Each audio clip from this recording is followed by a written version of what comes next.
उठे लखन से बेगत सुनी, अरुण सिखा धुनि कान। गुरु ते पहले ही जगत पति, जागे रामू सुजान। रात बीतने पर मुर्गे का शब्द कानों से सुनकर लक्ष्मण जी उठे। जगत के स्वामी सुजान श्री रामचंद्र जी भी गुरु से पहले ही जाग गए।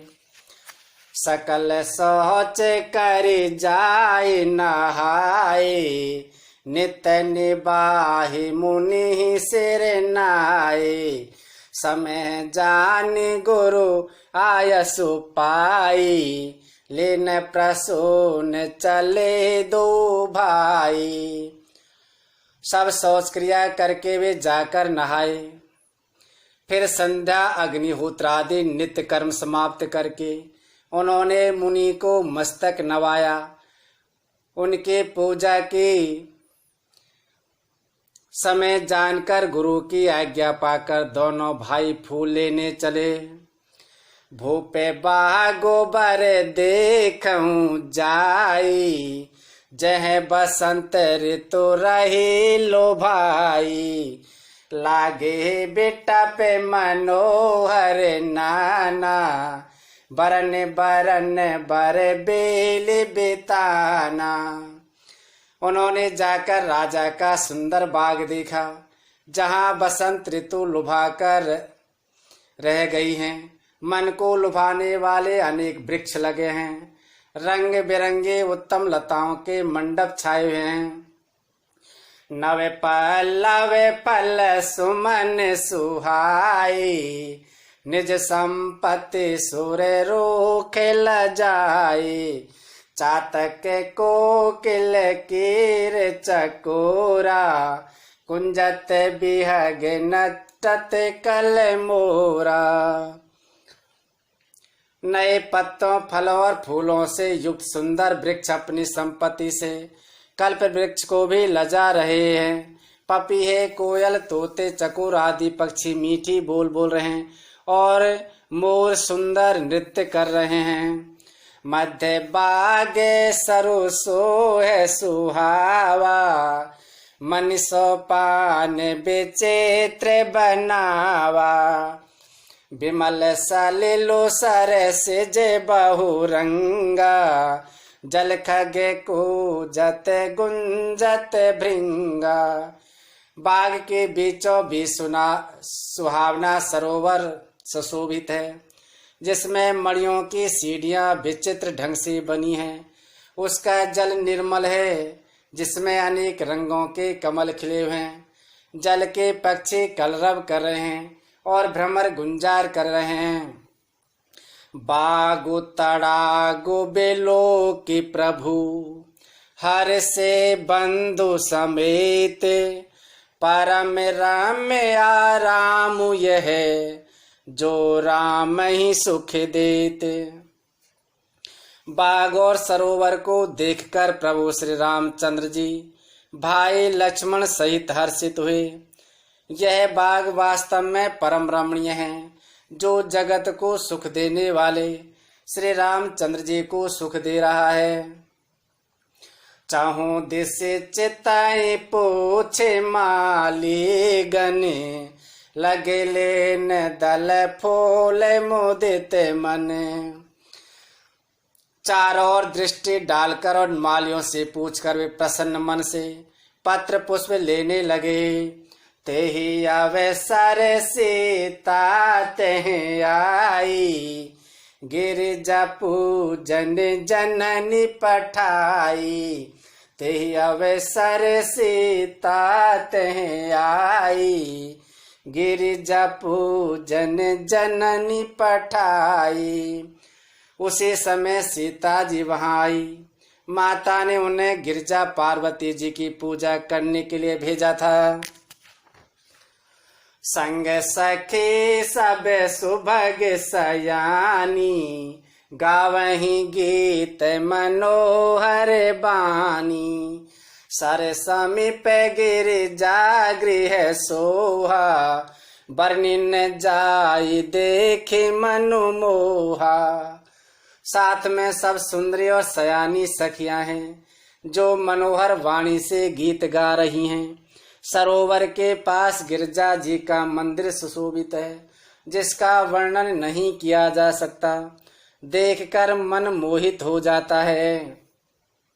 मज्जनो कर सर सखिन समेता, गए मुदित मन गौरी निकेता। पूजा के अधिक अनुरागा, निज अनुरूप सुभगे बरु मांगा। सखियों से सरोवर में स्नान करके सीता जी प्रसन्न मन से गिरिजा जी के मंदिर में गई। उन्होंने बड़े प्रेम से पूजा की और अपने योग सुंदर वर मांगा। एक सखे से संग बिहाई, गई रही देखन फुलवाई।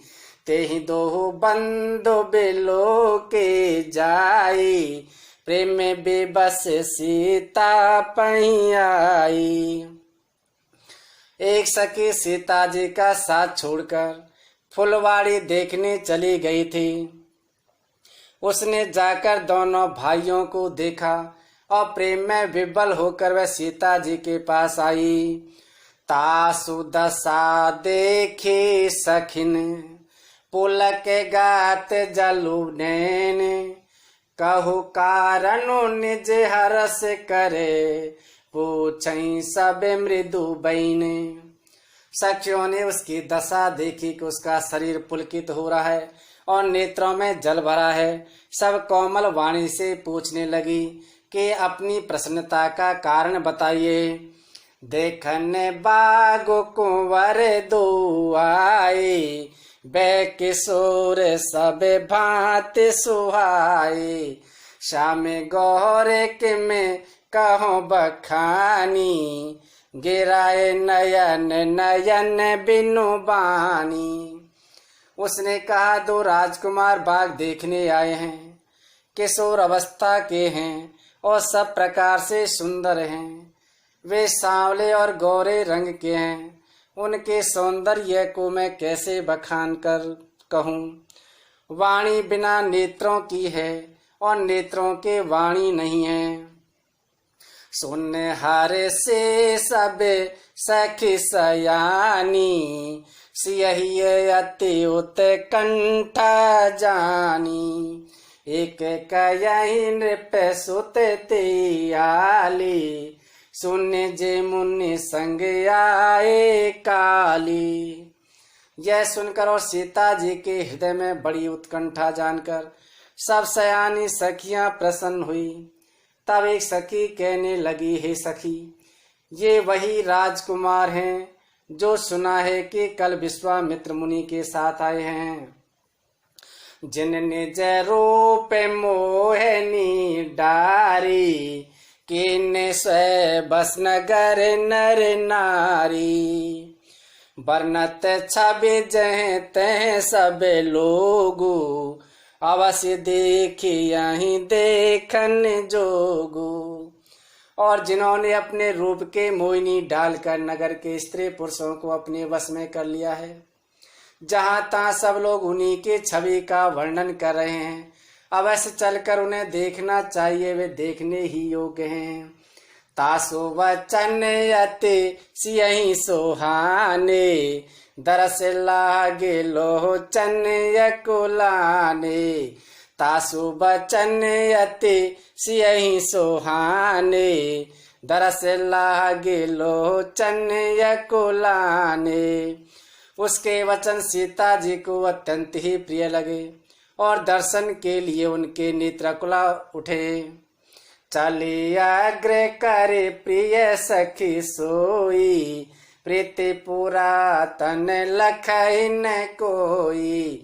चली अग्र करे प्रिय सखी सोई, प्रीति पुरातन लखई न कोई।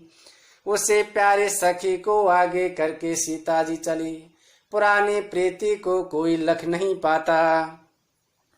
सुमिर सिय नारद बचन उपजे प्रीति पुनीत चकित बिलोकत सकल दिशि जनु शिशु मृग सभीत। नारद जी के वचनों का स्मरण करके सीता जी के मन में पवित्र प्रीति उत्पन्न हुई। वे चकित होकर सब ओर से इस तरह देख रही है मानो डरी हुई मृग छोनी इधर उधर देख रही हो। कंकन किंकिन नूपुर धुनि सुनी कहते लखन सन राम हृदय गुनी। मानहु मदन दोंदो भी दीनी मनसा विश्व विजय कह कीनी। कंकण हाथों के कड़े करधनी और पाजेब के शब्द सुनकर श्री रामचंद्र जी हृदय में विचार कर लक्ष्मण से कहते हैं, यह ध्वनि ऐसी कहाँ से आ रही है, मानो कामदेव ने विश्व को जीतने का संकल्प करके डंके पर चोट मारी है। अस कहीं फिर चित ये तेहि ओरा सिय मुखे शशि भय नयन चकोरा। अस कहीं फिर चित ये तेहि ओरा सिय मुखे शशि भय नयन चकोरा। ऐसा कहकर श्री राम जी ने फिर कर उस ओर देखा। श्री सीता जी के मुख रूपी चंद्रमा को निहारने के लिए उनके नेत्र चकोर बन गए, सुंदर नेत्र स्थिर हो गए, टकटकी लग गई मानो जनक जी के पूर्वज ने जिनका कि सबके पलकों में निवास माना गया है। भय बिलोचन चारु चंचल मनहु सकुचे निमित जे दिगंचल। भय बिलोचन चारु चंचल मनहु सकुचे निमित जे दिगंचल। लड़के दामाद के मिलन प्रसंग को देखना उचित नहीं, इस भाव से सकुचा कर पलकें छोड़ दी, पलकों में रहना छोड़ दिया, जिससे पलकों का गिनना रुक गया। देखी सी ये शोभा सुख पावा हृदय सराहत बचन आवा। जनु बिरंचे सब निज निपुनाई बिरचि विश्व कह प्रगट दिखाई। सीता जी की शोभा देखकर श्री राम जी ने बड़ा सुख पाया। हृदय में भी उसकी सराहना करते हैं किंतु मुख से वचन नहीं निकलते। वह शोभा ऐसी अनुपम है मानो ब्रह्मा ने अपनी सारी निपुणता को मूर्ति मानकर संसार को प्रकट करके दिखा दिया हो। सुंदरता कहूँ सुंदर करई छवि गृह दीप शिखा जनु बरई। सब उपमा कवि रहे जुठारी के ही पट तरम विदेह कुमारी। वह सीता जी की शोभा सुंदरता को भी सुंदर करने वाली है। वैसे मालूम होती है मानो सुंदरता रूपी घर में दीपक की लौ जल रही हो। अब तक सुंदरता रूपी भवन में अंधेरा था, वह भवन मानो सीता जी की सुंदरता रूपी दीप शिखा को पाकर जगमगा उठा है, पहले से भी अधिक सुंदर हो गया है। सारी उपमाओं को तो कवियों ने झूठा कर रखा है। मैं जनक नंदिनी श्री सीता जी की किससे उपमा दूं। सिय शोभा ही बरनी प्रभु आपनी दशा विचारी। बोले सोचे मन अनुज सन बचन समय अनुहारी। इस प्रकार हृदय में सीता जी की शोभा का वर्णन करके और अपनी दशा को विचार कर प्रभु श्री रामचंद्र जी पवित्र मन से अपने छोटे भाई लक्ष्मण से समयानुकूल वचन बोले। ताते जनक तनिया यह सोई धनुष जग जे कारण होई। ताते जनक तनिया यह सोई धनुष जग जे कारण होई। हे तात्य वही जनक जी के कन्या है जिनके लिए धनुष यज्ञ हो रहा है। पूजन गौरी सखी ले आई, करत प्रकाश फिरहि फुलवाई। पूजन गौरी सखी ले आई, करत प्रकाश फिरहि फुलवाई। सखियां इसे गौरी पूजन के लिए ले आई हैं। यह फुलवाड़ी में प्रकाश करते हुए फिर रही है। जासु बेलोक अलौकिक शोभा, सहज पुनीत मोरे मनु शोभा। सो सब कारण जान विधाता, फरकहि सुभद अंग सुनु भ्राता। जिसकी अलौकिक सुंदरता देखकर स्वभाव से ही पवित्र मेरा मन क्षुब्ध हो गया है, वह सब कारण अथवा इसका सब कारण तो विधाता जाने, किंतु हे भाई सुनो, मेरे मंगलदायक दाहिने अंग फड़क रहे हैं। रघुवंश ने कर सहज सुभाऊ, मन को पंथ पगुधर इन काहू। मोहियति से प्रतीत मन केरी, जहि सपने हो पर नारी नहेरी। रघुवंशियों कैसे है स्वभाव है कि उनका मन कभी कुमार पर पैर नहीं रखता। मुझे तो अपने मन का तंती विश्वास है कि जिसने स्वप्न में भी पराई स्त्री पर दृष्टि नहीं डाली है, जिनके लयाहि नर पुरन पीठी, नहीं पावहीं परतिय मनु डीठी। मंगन लयहि न जिनके नाही, ते नरवर थोरे जग माही। रण में शत्रु जिनके पीठ नहीं देख पाते, पराई स्त्रियां जिनके मन और दृष्टि को नहीं खींच पाती, और भिखारी जिनके यहाँ से नाही नहीं पाते, खाली हाथ नहीं लौटते हैं, ऐसे से श्रेष्ठ पुरुष संसार में थोड़े ही हैं। करत बत कही अनुज सन, मन सिय रूप लोभान। मुख सरोज मकरंद छवि, करई मधु पे पान। यो राम जी छोटे भाइयों से बातें कर रहे हैं, पर मन सीता जी के रूप में लुभाया हुआ है। उनके मुख रूपी कमल के छवि रूप मकरंद रस को भौरों की तरह पी रहा है। चितवती चकित चाहूं दिशि सीता, कह गए नृप किशोर मनो चिंता।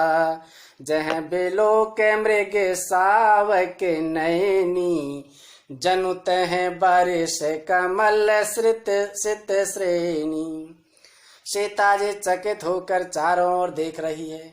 मन इस बात की चिंता कर रहा है कि राजकुमार कहाँ चले गए। बाल मृग नैनी सीता जी जहाँ दृष्टि डालती है, वहां मानो श्वेत कमलों की कतार बरस जाती है।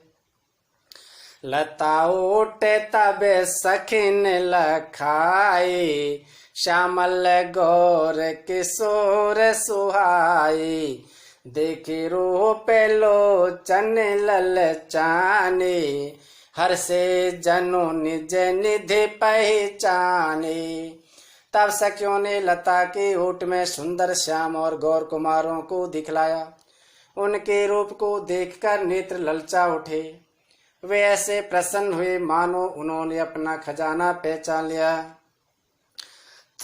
थके नयन रघुपति छवि देखें, पलक ने हो परिहरी निमेखें। अधिक स्नेह दे भय भोरी, शरद शशि जनु चितवे चकोरी। श्री रघुनाथ जी की छवि देखकर नेत्र थकित निश्चल हो गए। पलकों ने भी गिरना छोड़ दिया। अधिक स्नेह के कारण शरीर विब्बल बेकाबू हो गया, मानो शरद ऋतु के चंद्रमा को चकोरी देख रही हो। लोचन मगरा मही और आनी, दिने पलक कपाट सयानी। जब सिय सखिन प्रेम बस जानी, कही न सकई कछु मन सकुचानी। नेत्रों के रास्ते श्री राम जी को हृदय में लाकर चतुर शिरोमणि जानकी जी ने पलकों के किवाड़ लगा दिए, अर्थात नेत्र मूंद कर उनका ध्यान करने लगी। जब सखियों ने सीता जी को प्रेम के वश जाना तभी मन में सकुचा गई, कुछ कह नहीं सकती थी। लता भवन ते प्रकट भी ते अवसर दो भाई, निक से जनु जुग बिमल विधु जलद पटल बिल गाई। उसी समय दोनों भाई राम और लक्ष्मण लता मंडप कुंज में से प्रकट हुए, मानो दो निर्मल चंद्रमा बादलों के पर्दों को हटाकर निकल रहे हों। शोभा शिव सुभग दो बीरा, नील पीत जल जाबे शरीरा। शोभा शिव सुभग दो बीरा, नील पीत जल जाबे शरीरा। दोनों सुंदर भाई शोभा की सीमा है, उनके शरीर की आभा नीले और पीले कमल की सी हैं। मोरे पंख सिर सोहत नीके, गुच्छ बीच बीच कुसुम कली के। मोरे पंख सिर सोहत नीके, गुच्छ बीच बीच कुसुम कली के। सिर पर सुंदर मोर पंख सुशोभित है, उनके बीच बीच में फूलों की कलियों के गुच्छे लगे हैं। भाल तिलक श्रम बिंदु सुहाई, श्रवण सुभग भूषण छवि छाई। बिकट भ्रिकुट कच घूंगर वारे, नव सरोज लोचन रत्नारे। माथे पर तिलक और पसीने की बूंदें शोभायमान हैं, कानों में सुंदर भूषणों की छवि छाई है। टेढ़ी भौएं और घुंघराले बाल हैं, नए लाल कमल के समान रत्नारे लाल नेत्र हैं। चारों चिबुक नासे का कपोला, हस बिलास लेते मनु मोला। मुख छवि कही न जाए मोहि पाही, जो बिलो के बहु काम ल जाही। ठोड़ी नाक और गाल बड़े सुंदर हैं और हंसी की शोभा मन को मोल लिए लेती है। मुख की छवि तो मुझसे कही ही नहीं जाती, जिसे देखकर बहुत से कामदेव लजा जाते हैं। और मानी माल काम्बो कल गीवा, काम कलभे करे भुजे बल सीवा। सुमन समेत बाम करे दोना, सावर कुंवर सखी सुटिलोना। वक्ष स्थल पर मणियों की माला है, शंख के सदृश सुंदर गला है। कामदेव के हाथी के बच्चों की सूंड के समान भुजा है, जो बल की सीमा है, जिनके बाएं हाथ में फूलों सहित दोना है। हे सखी वह सांवला कुंवर तो बहुत ही सलोना है। के हरि कटी पट पीत धरे, सुषमाशील निधान। देखी भानु कुल भूष नहीं, बिसरा सखिन अपान। सिंह के से पतले लचीले कमर वाले, पीतांबर धारण किए हुए, शोभा और शील के भंडार, सूर्य कुल के भूषण श्री रामचंद्र जी को देखकर सखियां अपने आप को भूल गईं।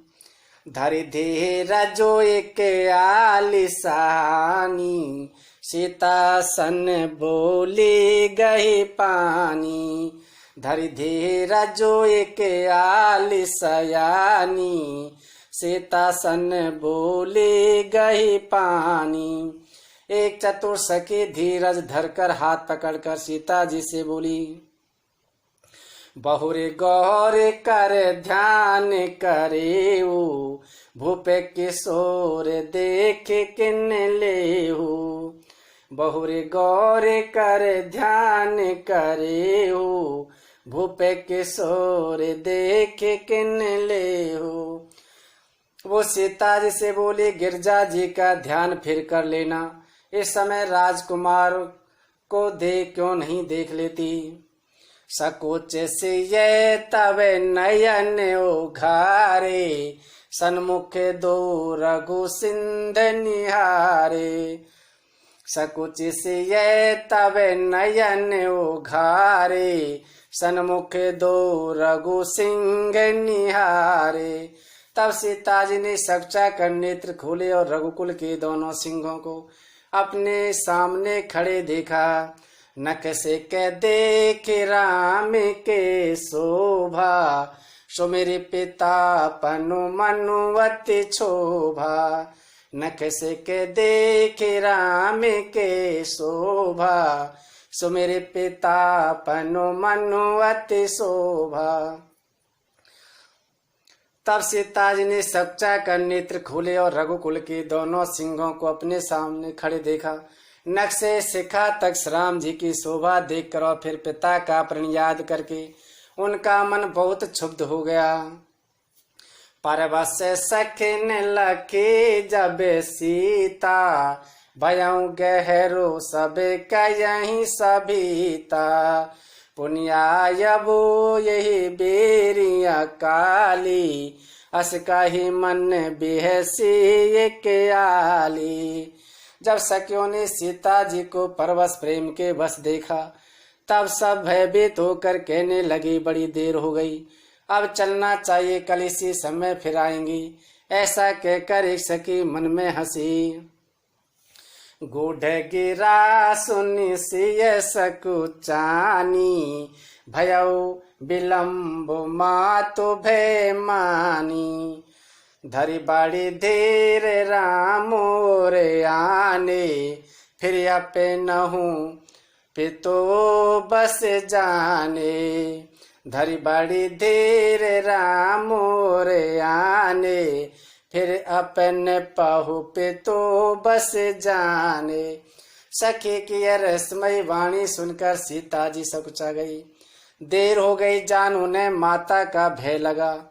बहुत धीरज धर के भी श्री रामचंद्र जी को हृदय में ले आई और उनका ध्यान करते हुए अपने को पिता के अधीन जानकर लौट चली।